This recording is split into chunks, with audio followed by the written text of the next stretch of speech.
কিভাবে এই রাগ কমাতে হয় আল্লাহ রাসূল সাল্লাল্লাহু আলাইহি ওয়াসাল্লাম এটাও শিখাই দিয়েছে। 4টা পদ্ধতি শিখালেন রাগ কমানোর। টিপস নাম্বার 1, রাগ কমানোর দোয়া। সহিহ হাদিস, ওই সাহাবী যদি এই বাক্যটা পড়ে তার রাগ কমে যাবে। বাক্যটা হচ্ছে আউযু বিল্লাহি মিনাশ শাইতানির রাজিম, বিতাড়িত শয়তানের কাছ থেকে আল্লাহর কাছে পানাহ চাচ্ছি, প্রোটেকশন চাচ্ছি। বলতে দেরি, রাগ থামতে দেরি হবে না।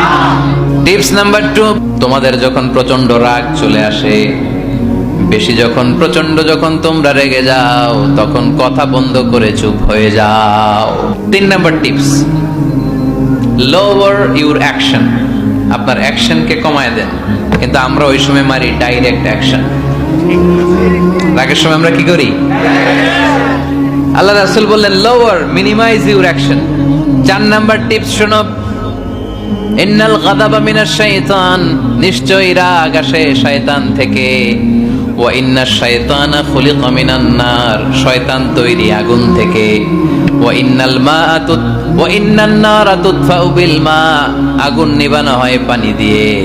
ফাইদা গাদিবা আহাদুকুম ফালিয়াতাওয়াদ্দা, তাই কারো যখন রাগ খুব বেড়ে যায় সে যেন ঠান্ডা পানি দিয়ে ওযু করে।